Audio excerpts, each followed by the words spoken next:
Good morning, everyone. Welcome back to my craft room. It's May 9th, and yet again we have woken up to find snow on the ground. Will this winter ever end? I keep wondering. I've been thinking about something, and you know what I think is one of the worst things about COVID? Zombies. COVID zombies. Now I know you're going, what? She's nuts.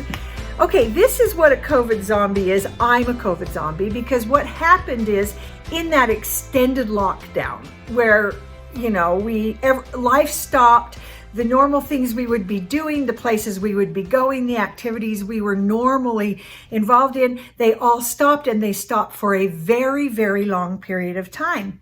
And so we all sort of took on some different habits and ways of doing things. And so they used to say, habits, if you do something for 21 days, it becomes a habit. That's not so. It takes, they're saying now, anywhere between 3 to 6 months to develop a habit. And we were in lockdown for so much longer than that we developed new habits of how to live. And for me, at least, that lockdown was really tough. And so where I normally was a kind of a goer and a doer, and I kind of became this sort of nervous Nelly homebody, where it was hard to go out. In the midst of all of that, we moved, so I don't know anybody. It was just really hard. So I kind of became a COVID zombie, someone that spends too much time on screens, and I don't go out and do as much as I used to. And so it kind of changed my personality. It affected my mental health, my mental state. And I'm tired of it. And I don't want to be a COVID zombie anymore. And so I was trying to figure out what to do about all of that. And I was reading actually in the Bible, in the book of Exodus, and it talks about the children of Israel. They had been slaves for so many years, and now they were out of slavery and into this whole new world that was very different. They didn't know what to do, and they made some really poor decisions, honestly. And a lot of it was because they were just kind of in this other mental state. And when you make a big shift in your life, which I found out with this move and COVID, your mental state has to kind of catch up with that. You have to reevaluate where you've been and where you are now and face the reality and then move ahead. And so I thought it was interesting that what God had them do is work with their hands. So it says in there is that God told the people to start working with their hands, and he gave them a project. The project was to build the tabernacle in the wilderness. And so it says, the women who were wise spun cloth, they started to weave, they started crafting, okay? And then it says the men who were wise, they also worked with their hands. They worked in metals, gold, silver, copper. They made draperies. They cut stones. They crafted all kinds of things. They did woodwork. So don't you think that's interesting that when the people had been in an oppressed state, which for me, lockdown was an oppressed state, and they then had to go to a new place. For us, we had to move. And some of you, it's more of you've had to go to a different state emotionally, maybe financially, physically. So it's a change of mind, a change of place. And one of the things we can do to help us move to a better place is craft. It's right there in the Bible. So you know what? I thought, this is actually pretty cool. You start using your hands, you get busy, you pick up those hobbies that maybe you did before COVID that you've let go. Because I've talked to so many people that just say, the things I loved to do before COVID, I just don't do them anymore. I can't bring myself to do them. Well, now's the time. Bring yourself to do them. Start using your hands. If there's something you've wanted to do that you haven't done, do it. Move forward and get busy crafting.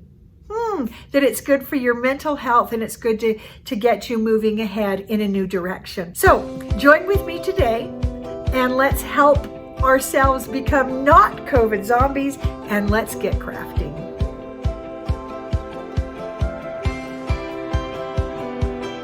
What we're working on today is called a junk journal. And my cousin was here a couple of weeks ago and showed me the basics of this. And I actually recorded her. I want to share with you some of the things that she shared with me. And then we're going to talk about some specifics of junk journaling. And so here we go. To begin with, for junk journaling, you want to get some hardcover books.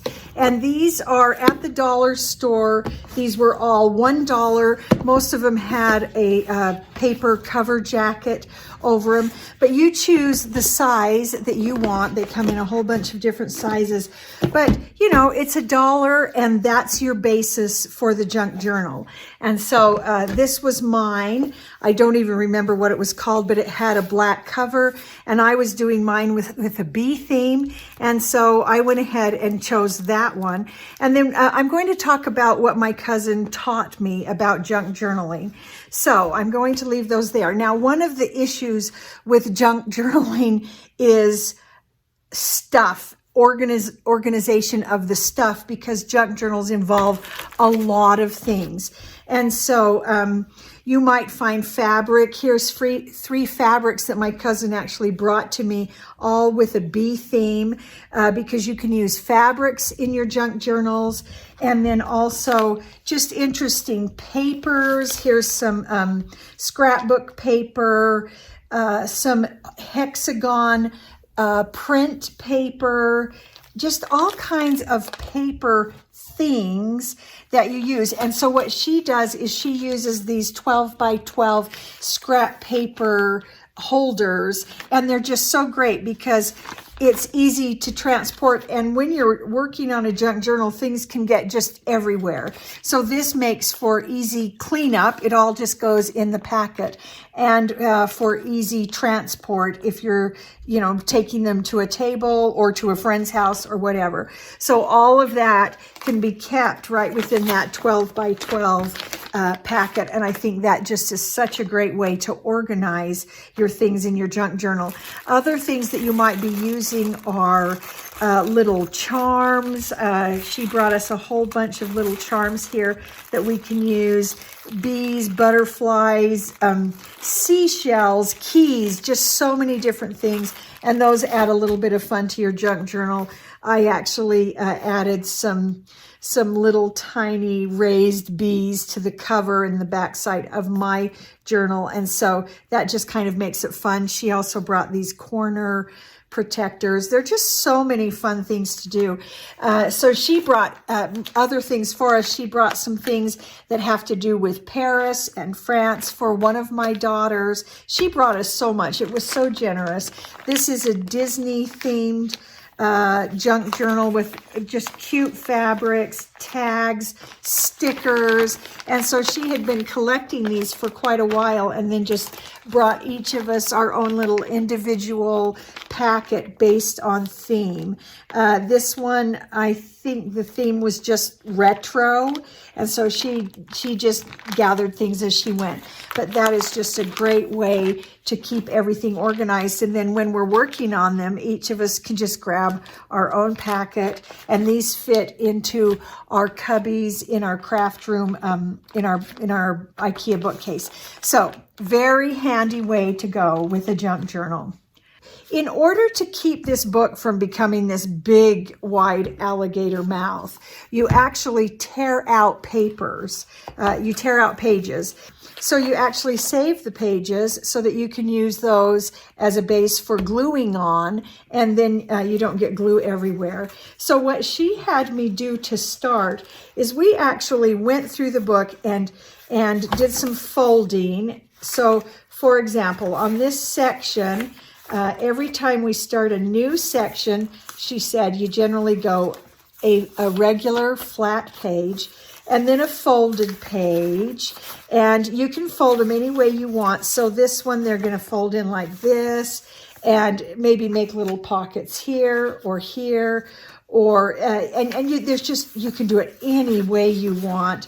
This one, I think what I'm going to do is glue this pocket to this page. So I've got a pocket here and a pocket there. So in junk journals, lots of pockets and things like that are a lot of fun. So you just go through and you do several folded pages, and then, let me see if I can get to it. And then you find a spot and you start tearing out pages. We tore out 8 to 10 pages between each section so that we could have these pages lay flat. You just tear them out like that. Super easy. And then that gives you some gap between the pages. So that's how you start with a junk journal, and then you just start working through. So I didn't do my cover until part way in. Once I kind of had an idea of what I wanted to do, then I went back and worked on my cover. So I'm going to show you some of the pages of my junk journal. These were papers that I do believe my cousin found in Etsy. And then I added these little stickers that were in the shape of hexagons and actually honeycomb. And then some pages I really like, some I don't so much. I kind of like this page with this tag that comes out. I'm not wild about this one, but it's okay. And so you can see this uses scrapbook paper, a raised sticker, fabric, and lace. All of those things on that page. And there are several people online that do junk journals that there's just so much to see and learn from. And then this page of the book actually had these squares, and I liked that. So I just cut out some papers that kind of had that bee feeling to me. These were little medallions, and just cut those out. When it comes to junk journals, you can use them for actually journaling. And so I included a page where I could actually write. You can use them for photographs. You can use them for absolutely anything. And my cousin even said, you can just use them to look through because they're pretty, to help you have some happy memories. One of the ones that she has worked on is just pictures of things from when she was a child that she found online. So not actually pictures of her and her family, but pictures of things like old telephones or cereal boxes that they don't make anymore, or just things that are reminiscent of her past. She doesn't add photos or write in it or anything. She just looks through it and enjoys remembering. And so your junk journal can be absolutely anything you want it to be. So I'm just going to show you the pages I have done here. I did this little pocket here. I found some really pretty papers on Etsy, and then I just did that partial hexagon shape there. And then I kind of jumped ahead because I wanted to do this page. I was pretty excited about this. That here are these different types of bees. And so it's a little tiny flip book that shows all the different types of bees, and it's right in the middle. So in that gap, I actually had to tear out quite a few pages to be able to get that in there and have it sit flat. So I don't know if you can tell there how that is. So that is, and then I have tags that come out. And so those are my finished pages from my junk journal. So some of the supplies you're going to need besides your papers and your your charms and everything, you really do need a paper cutter. This is kind of a hand paper cutter, and you need adhesive. So if you're going to use fabrics, this Fabric Fusion is a good adhesive to use. I really like, just for gluing down other things, is the Elmer's Glue All, not the school glue. The school glue does not glue as permanently. The Glue All is more of a permanent tight bond glue. And when I was a school teacher, we used the Glue All for pretty much all of our projects rather than the school glue. If you're making slime, school glue is fine.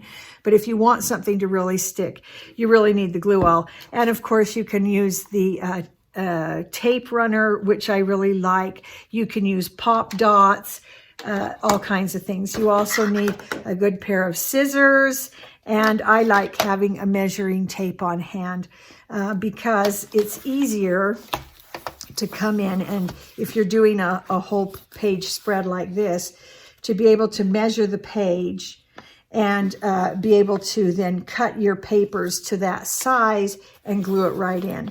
And then one thing that has helped me is some of these places I go down and just run a bead of that Glue All I did down here, because some of them, they poke up and you want it to be secure. So you want to run your Glue All right down those edges, and then you know, close it firmly and let that Glue All dry to keep those edges of the paper from coming up.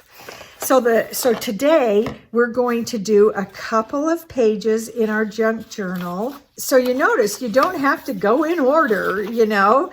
I tend to I want it finished as I go. And so I'm going to go ahead and do finish this as a whole page spread. And then I've got my gap here where I've torn out pages. And then I'm going to go ahead and move on and do a couple of pages here. And we'll just see how this goes and how they turn out. And I'll talk through that process a little bit. And so I'm going to take the fabrics and just set them to the side here. And here's some papers that I just think are so pretty. And these are some that my cousin brought to me. And then I also went and found some others in Etsy that you can just print off. These are digital downloads.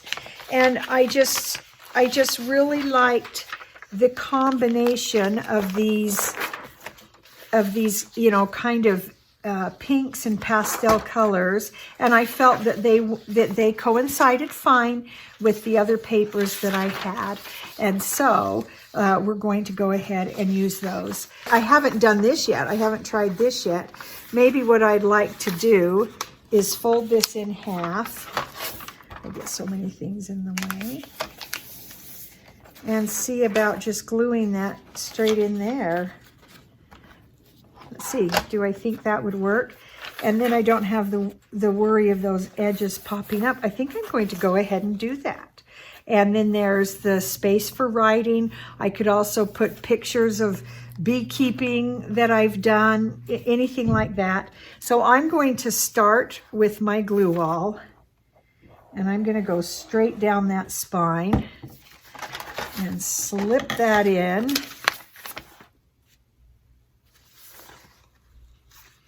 There we go. Really like that.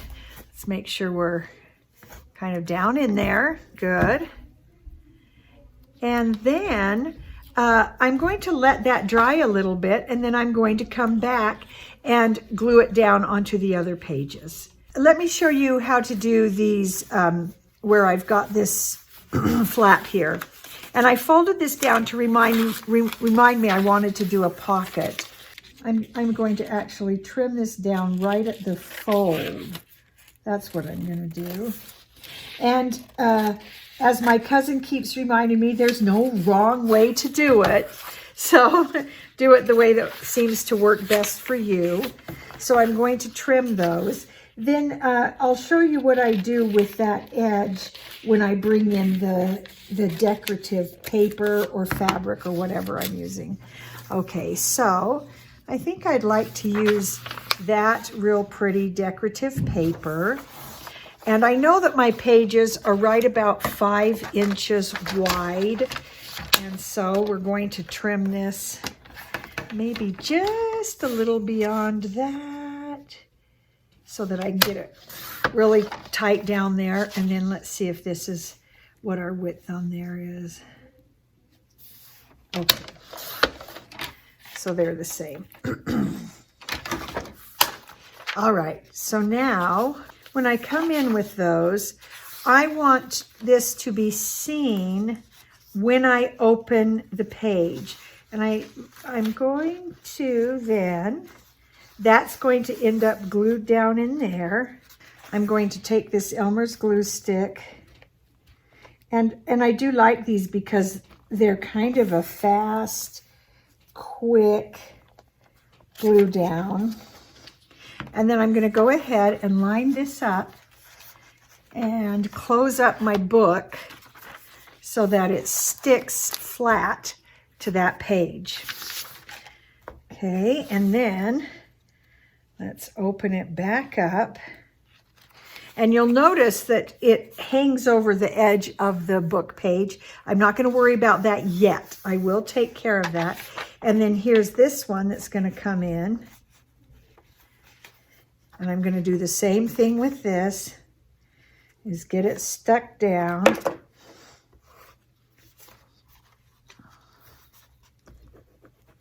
There we go. Make sure it's all the way in. There we go. Oops, got a little, there, stick it down.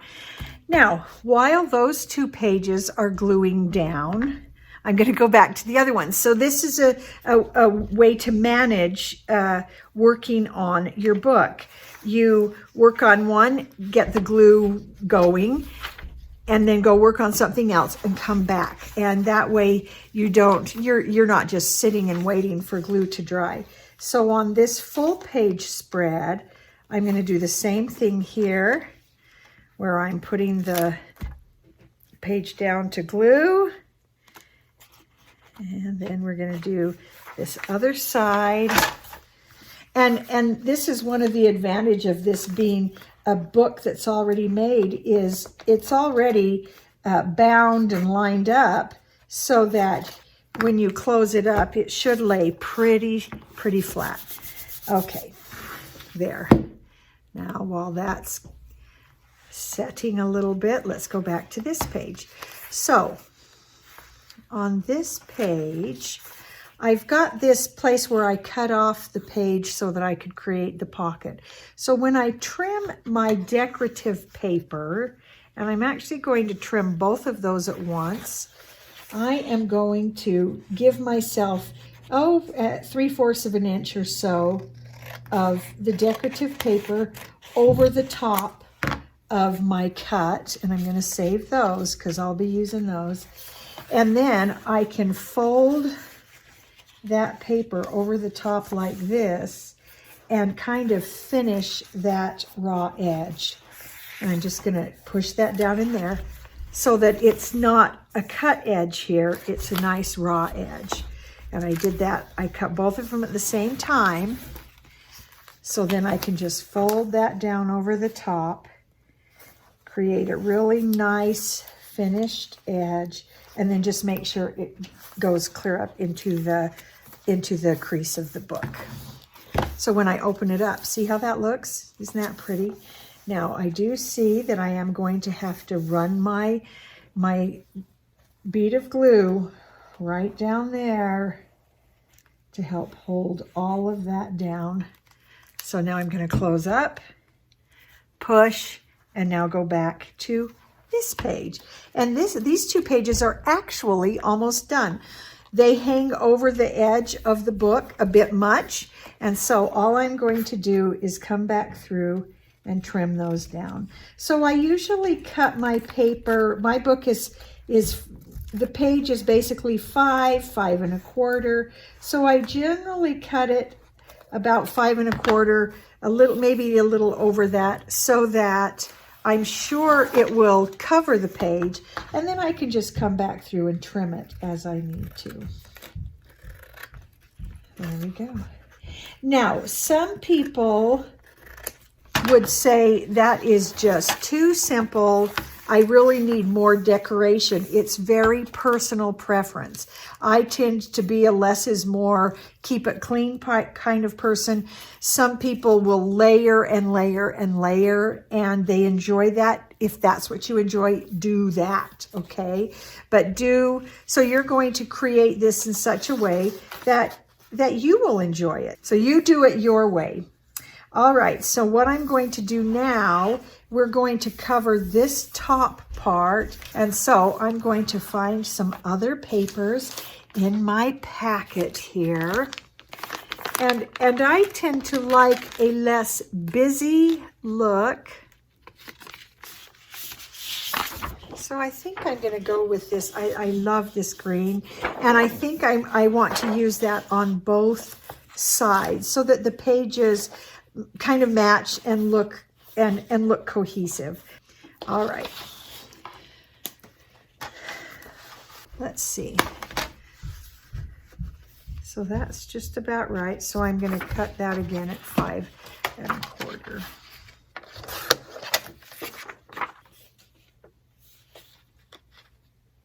Yeah, I really like that. I'm just going to leave it at that and go ahead and do the glue down, and then we'll see how it goes. So I'm going to glue this down to this page, kind of like, just like I would if this was if I was gluing down a full page. A little glue down here. Come back with this.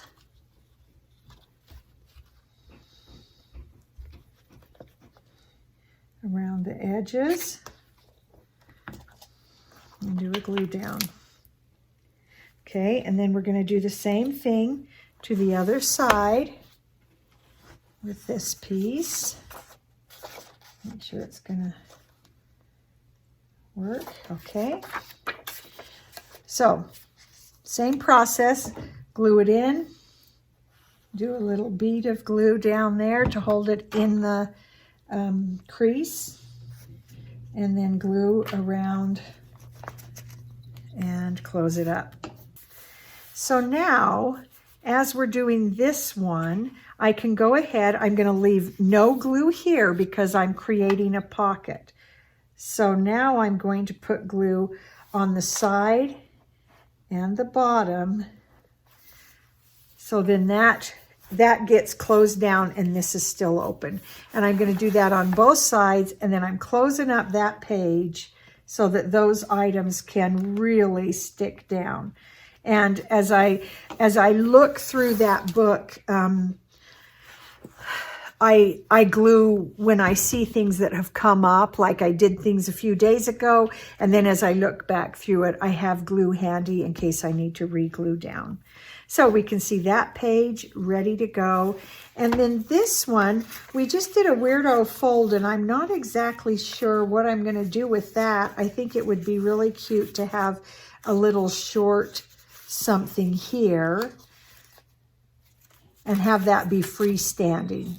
And I'm not too worried about too far out in the future with this book. It's not like I'm saving things for what's coming up. I want to just use them and then let this kind of evolve as I go. All right. So we're going to do this the same way, and of course I flip up, I flip down, whatever works best. This page is going to lay here. So I'm going to stand it up right next to it, get it into the crease as far as I can. There we go. Put a little line of the glue.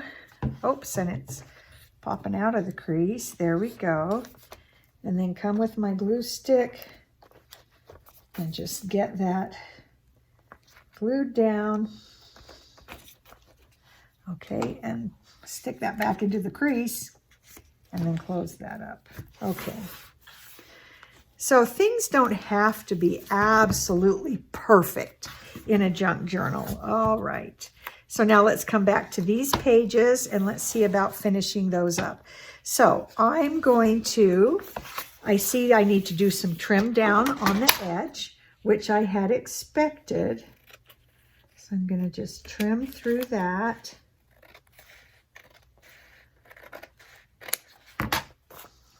There. Oh, that one is taking a long time to dry.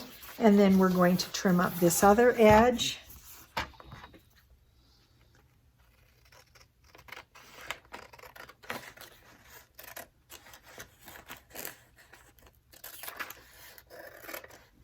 Okay. And I like to get all the garbage out of the way as I go. And then when all is said and done, there you go. I like how that's looking.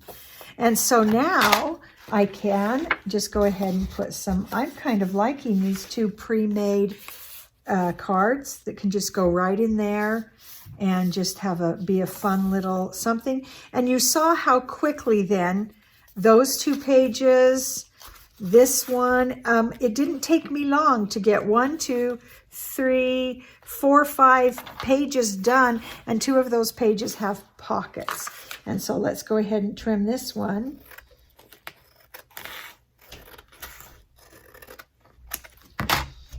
So I hope that gives you some ideas of how you're going to work through your junk journal and just put in the pages, make it pretty, make it interesting. Go back through and, glue down as you need to.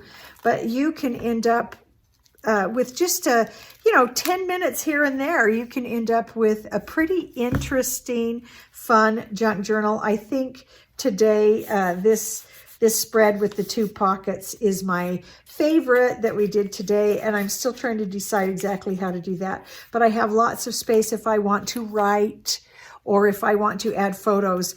But really, if I just looked through it and enjoyed the bees and the look of it and the nature, that's good too. As we finish up here, I wanted to show you how my cousin did her junk journal, one that she brought to show me.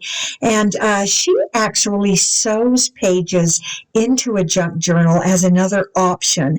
And so I wanted to share with you how she does it and her process in doing this type of a junk journal. And then in the middle you sew it. And then you get these little hanging things that you can either cut off. You can cut them off right here, or you can hang things from them, little baubles, things like that. You can put lace in them. There's another one with lace. And then you just add your cards. I haven't added this yet. Haven't decided where I want to put it. Do you know what you're going to do with this journal? It's birds and the butterflies. So you're collecting pictures and things. That yes. is so cool. Been a really fun journey. Another thing that you can do is you can get different fabrics sewn together and then gather it and put it on a page. So it's like quilting. Yes. And then you just put that piece on. And here's another one here.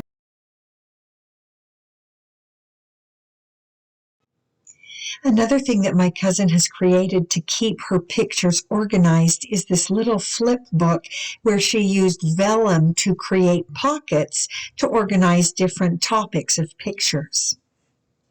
I hope that that this might be something that will help you maybe get busy with your hands to overcome the issues of COVID zombies. And join me next time. I've been working on my actual beehive and checking it after the winter. And we've had some real issues with the beehive over the winter. And so join me for my next one. And I'm actually going to show you the beehive, the honey, and the things that we've been doing with that. So please be sure to subscribe and ring the bell so you'll be notified when new videos come out. And so keep crafting, and we'll see you next time.